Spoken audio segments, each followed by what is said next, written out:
Madam President. The senator from Kansas. Madam President, thank you, and thank you to the gentlewoman from Maryland and my chairman. I spoke last night on an amendment that I have continued to ask to be made in order on this continuing resolution. As I indicated last night, we're going to spend in excess of $1 trillion in this bill, and I'm hoping that my amendments and perhaps others can be made in order yet during this post-cloture 30-hour period of time.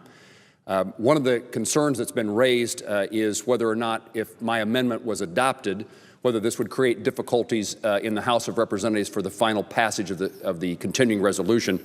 And I'm pleased to be on the floor, particularly with the chairwoman being here, the gentlewoman from Maryland, to indicate that I now have indications from the Speaker's office that they would have no objection to the amendment that I'm continue to offer, that I hope will be made in order, that I hope a vote will be taken on, related to the air traffic control towers.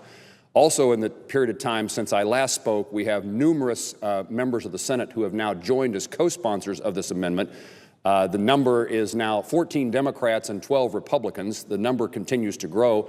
And I've had a number of conversations with particularly Democrat members of the United States Senate who indicate to me, why can't your amendment be made in order? And so I'm hoping, as members of the Democrat caucus and the Republican conference meet during this 12:30 lunch period, that perhaps there's still an opportunity for this issue to be resolved.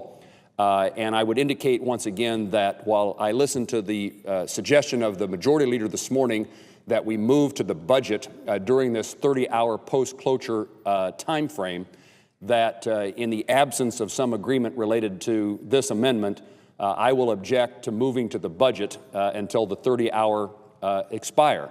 I also have indicated publicly that I will object to the next 30-hour, the next opportunity in which the unanimous consent is requested as we get back to the base bill.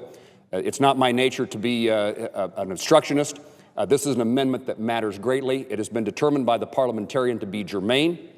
And in my view ought to be made in order, just as the chairwoman talked about bipartisan efforts. This is one that clearly is bipartisan and apparently bicameral. And so I'm hoping to utilize the rights as a member of the United States Senate to see that there still is an opportunity for this amendment to be considered. And I would say that the reason this matters so much in this time frame is that I'm of the view, and I think it's shared by many, that in the absence of this amendment being adopted, included in this continuing resolution, and the continuing resolution being passed, that the control towers will be eliminated on April the 7th, and there will be little, if no, opportunity for the Appropriations Committee then to restore funding to, in a sense, a program that no longer exists. Many of the topics that I share with my colleagues here about the consequences of sequestration, and am willing to work with them to see that we move money from one place to another to solve that problem.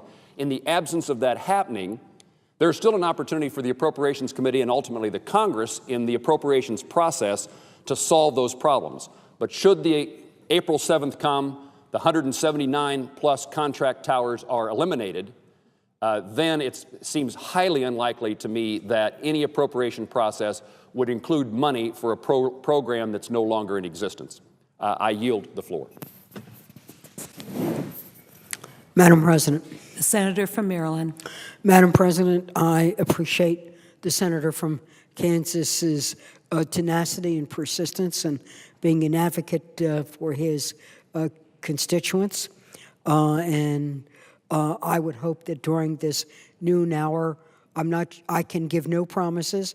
There's leadership considerations on both sides of the aisle.